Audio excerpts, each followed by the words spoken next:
मुझे तो सिर्फ सवाल पूछने हैं आप लोगों को, उत्तर प्रदेश के और बिहार के लोगों को मुझे सवाल पूछने हैं। आपके यहां के राजनेता कुछ नहीं करते, आप बाहर जाते हैं, बाहर जाके आपको इस संघर्ष का सामना करता है। आपको नहीं लगता कि आप हर जगह जाके अपमानित होते? आपका स्वाभिमान कहां है? आप आपके राजनेताओं को कभी पूछेंगे नहीं कि हम लोग जब बाहर जाते हैं तो हमें जिल्लत की जिंदगी जीनी पड़ती है, लोग गालियां देते हैं, मारपीट करते हैं। वहां के लोगों को, अगर अभी तक उनके वहां पे लोगों को रोजगार नहीं है, हम लोग वहां पे जा रहे हैं। और ये सिर्फ उत्तर प्रदेश, बिहार, महाराष्ट्र, गुजरात, यहीं तक की ये बात नहीं है, ये पूरी दुनिया में हो रहा है, ये हर जगह पे हो रहा है। इंडस्ट्री उत्तर प्रदेश में जाए, मैं चाहता हूं कि इंडस्ट्री उत्तर प्रदेश में जाए, बिहार में चली जाए, वहां के युवकों को काम मिले, लेकिन बस वहां से निकले और यहां पे मुंबई, महाराष्ट्र में चले आए आप, मालूम नहीं क्या करना है, बस गए। झोपड़पट्टी के ऊपर झोपड़पट्टी बन रही है मुंबई में, ठाणा में, हर जगह पे। आपको मालूम है उत्तर प्रदेश, बिहार और सिर्फ झारखंड से, 3 राज्यों से महाराष्ट्र में रोज 48 ट्रेनें आती है। 48 ट्रेन रोज आ रही है, भर के आ रही है, खाली जा रही है। एक शहर होता है, एक राज्य होती है, उसकी एक कैपेसिटी होती है, उसकी एक क्षमता होती है। उस क्षमता के बाहर अगर लोग सिर्फ आते रहेंगे तो जो रह रहे हैं पहले से, वो कहां जाएंगे? जैसे मराठी लोग, पहले मराठी लोगों का तो है ही महाराष्ट्र, लेकिन इस महाराष्ट्र में रहने वाले ऐसे बहुत सारे 3 जनरेशन 4 जनरेशन ऐसे उत्तर प्रदेश के भी लोग हैं, बिहार के भी लोग हैं, गुजराती भी है, मारवाड़ी भी है, 4-4 5-5 जनरेशन यहां पे रह रहे हैं। वो समझ सकते हैं मैं क्या बोल रहा हूं। आज इन शहरों की जो हालत बनी हुई है, लोगों को स्कूल में एडमिशंस नहीं मिल रहे, कॉलेज में एडमिशंस नहीं मिल रहे, लोगों को फुटपाथ पर चलने के लिए उनको फुटपाथ नहीं मिल रहे हैं। मैं अगर मेरी महाराष्ट्र के मेरे युवकों को, जो युवक है महाराष्ट्र के, जो लड़के हैं लड़कियां जो है, मैं महाराष्ट्र का हूं, मुझे लगता है कि मेरे राज्य में पहला प्रेफरेंस मेरे मराठी लोगों को मिलना चाहिए। अगर उसमें से बचे तो बाहर के लोग आके वो नौकरी कर सकते हैं, अलग चीजें हैं। लेकिन मुझे इस बात का ताज्जुब है कि जो महाराष्ट्र में जो हुआ, उसका चित्र जो देश भर खड़ा किया, खास करके दिल्ली में बैठे हुए मीडिया के लोग, तो जो बाकी राज्यों में हुआ उसके बारे में चर्चा क्यों नहीं होती? आपको शायद पता नहीं होगा, लेकिन एक गोवा के मंत्री थे, आई थिंक नाइक, रवि नाइक,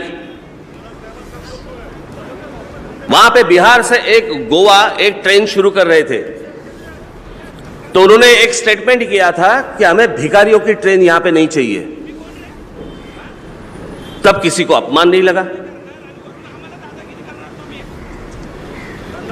तब किसी का खून नहीं खौला,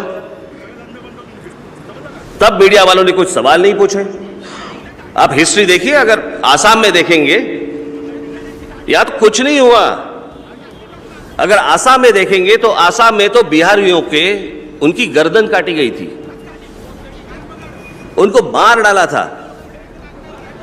एक बहुत बड़ा आंदोलन वहां पे आसाम में हुआ था कि बिहारियों को हटाओ, उसका भी कुछ नहीं हुआ। उसके बारे में भी कोई मीडिया के लोग, पत्रकार कोई बात करना नहीं चाहते। एक बार वो कौन, अर्नब गोस्वामी, वो मेरे पास आए थे और उन्होंने शुरू कर दिया, ये उत्तर प्रदेश और बिहार के लोग जो आते हैं वगैरह वगैरह वगैरह वगैरह। मैं बोला, अर्नब एक मिनट ठहर, पहली बात मेरे को ये बता, तू तो आसामी है, तो आसाम में क्या हुआ उसका जवाब पहले तू मुझे दे, बाद में मैं तेरे को देता हूं।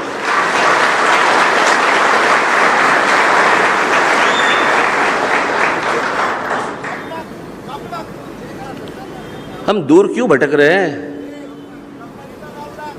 अब भी 1 महीने पहले तो गुजरात से निकाल दिए थे, 10-15 हजार लोग तो मुंबई आ गए। ये अच्छा है। किसी राज्य से निकाल दिए जाए तो मुंबई चले आते, वापस उस राज्य में नहीं जाते।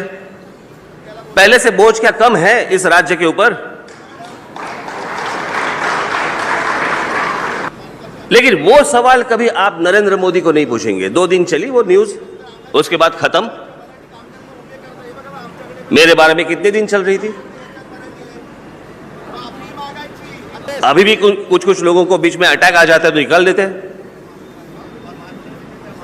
लेकिन वो गुजरात की न्यूज दबाई गई, उसका आगे कुछ नहीं हुआ। किसी वहां के मुख्यमंत्री को सवाल नहीं पूछे गए, ना नरेंद्र मोदी को, ना वो अमित शाह को, ना और किसी को सवाल नहीं पूछे गए। वहां पे तो सब लोगों को मारा था। गुजरात में सब लोगों को भगा दिया, ट्रेन में बिठा कर बाहर निकाल दिए।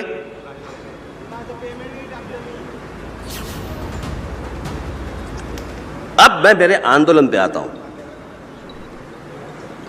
जहां से ये शुरुआत हुई थी वो था रेलवे का आंदोलन।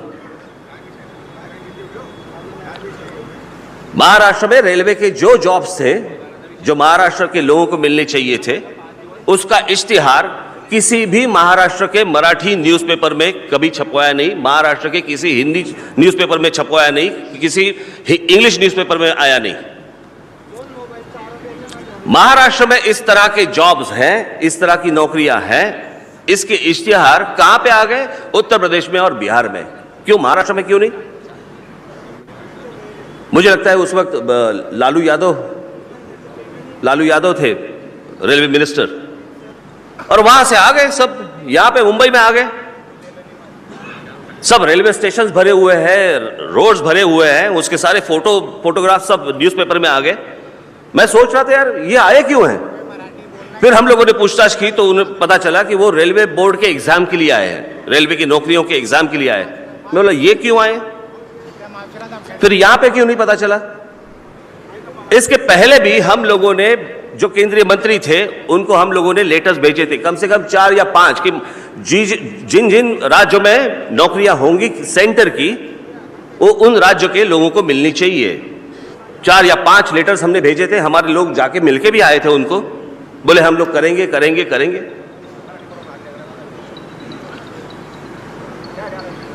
और फिर उस वक्त जो माहौल जो भड़क गया, मुझे जो कहना था कि मैंने उस वक्त कहा कि अगर जॉब्स हैं महाराष्ट्र में तो महाराष्ट्र के लोगों को, मराठी युवती जो है उनको मिलने चाहिए, इनको नहीं मिलने चाहिए। तो हमारे लोग जाके उनके साथ उन्होंने बात की कि आप यहां से अभी के अभी आप चले जाइए, यहां अगर जॉब्स है तो यहां के लोगों को मिलने चाहिए। जब ये बात करने के लिए जब हमारे लोग उनके साथ गए तो उन्होंने जिस भाषा का प्रयोग किया, वो अगर भाषा का प्रयोग अगर आप सुनते, आप भी खौल उठते। जो यहां पे आए थे वो अगर उस भाषा का प्रयोग करेंगे तो आपको क्या लगता है हमारे लोग के हाथ पे हाथ रख के बैठेंगे?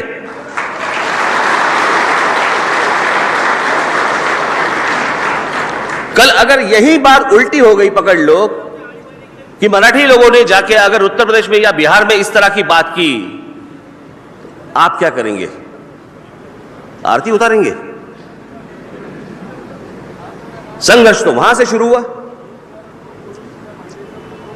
और उसके बाद जब ममता बनर्जी जब रेलवे मंत्री बनी, उनके पास भी हमारा लेटर गया, और पहली दफा ममता बनर्जी जो रेलवे मंत्री थी, उन्होंने ये आदेश निकाला कि जिस राज्य में नौकरियां हैं उस राज्य के लोगों को वहां पे नौकरी मिलनी चाहिए, और अगर वहां पे जो एग्जाम्स होते हैं वो भी उस राज्य के राजभाषा की तरह होनी चाहिए, उसी लैंग्वेज में होनी चाहिए।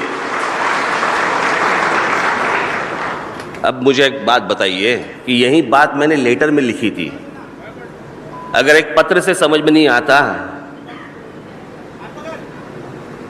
तो संघर्ष तो होगा ही, वो तो अटल है, उसका कुछ नहीं हो सकता। यहां पे जो पहली यूनिवर्सिटी बनी वो तक्षशिला, जो पार्टीशन के बाद अभी पाकिस्तान में चली गई, दूसरी जो यूनिवर्सिटी बनी वो नालंदा, जो बिहार में थी, कुछ प्रोफेसर्स, उसके बाद एक फ्रांस में एक यूनिवर्सिटी बनी, तो कुछ लोग फ्रांस की यूनिवर्सिटी में चले गए थे और वहां पे भी यही संघर्ष हुआ था कि फ्रांस की यूनिवर्सिटी में जो सिखाने वाले जो प्रोफेसर्स हैं वो फ्रांस के होंगे, इंग्लैंड के नहीं होंगे, ब्रिटिशर्स नहीं होंगे, तो ब्रिटिशरों को बाहर निकाल दिया गया।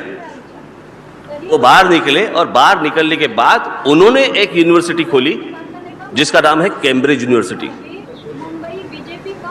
मैं ये आपको क्यों कह रहा हूं, क्योंकि ये आज से नहीं, ये सालों सालों से चल रहा है, ये हर जगह चल रहा है कि अगर मेरे बच्चे, अगर मेरे यहाँ पे लोग अगर भूखे रहेंगे, उनके हाथ को काम नहीं मिलेगा, उनको नौकरियां नहीं मिलेंगी, और वो देख रहे हैं कि बाहर के आके लोग यहाँ पे अगर बस रहे हैं और काम कर रहे हैं। इन्होंने मुझे किसी ने इसमें सवाल किए हैं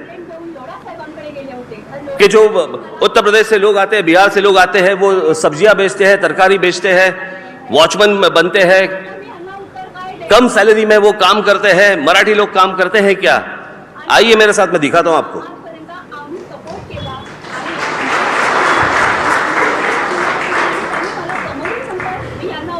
महाराष्ट्र के हर जगह पे जाएंगे तो मराठी लोग जो है वो लीगली बैठे हैं, तरकारी बेच रहे हैं। मंडी में जाइए कभी, मार्केट में आपको मराठी लोग ही मिलेंगे।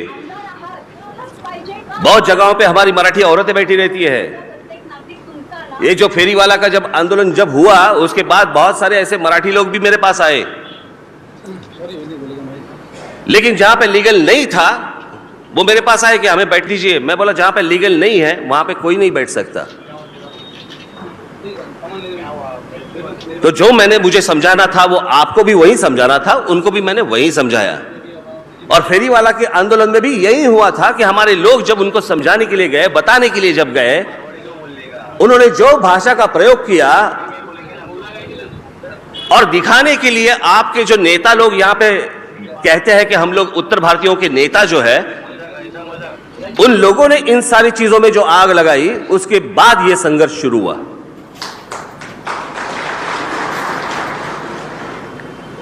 मुझे लगता है एक बार अगर आप अपने भी गिरेबान में झांक कर देखेंगे कि क्या हो रहा है, तो मुझे लगता है कि यह संघर्ष का कोई मतलब ही नहीं है। आज इंडस्ट्री महाराष्ट्र में इतने सालों से क्यों रह रही है, क्यों आ रही है? क्योंकि यहां के मराठी लोगों ने, जो सुसंस्कृत मराठी जो लोग हैं, उन लोगों ने यहां की जो भूमि तैयार की, उसकी वजह से बाहर की बहुत सारी इंडस्ट्री महाराष्ट्र में आ रही है। मुझे लगता है कि ऐसी कोई सुसंस्कृत उत्तर प्रदेश में लोग नहीं है, ऐसी बात नहीं है, बहुत सारे लोग हैं। उनको एक बार ये सोचना चाहिए कि उनके जो युवा हैं, जो युवती है, उनके भविष्य के लिए यहां पे लोग आने चाहिए। यहां पे आज इतनी पुलिस यहां पे आई हुई है, कभी एक बार उनको जाके पूछ लीजिए, महाराष्ट्र पुलिस को जाके पूछ लीजिए, आपका सबसे ज्यादा समय कहां पे जाता है? जो महाराष्ट्र में जो क्रिमिनल एक्टिविटी जो हो रही है, जो क्राइम हो रहा है, जो गुनाह हो रहे हैं, वो सबसे ज्यादा अगर वो इन्वेस्टिगेशन उनका चल रहा है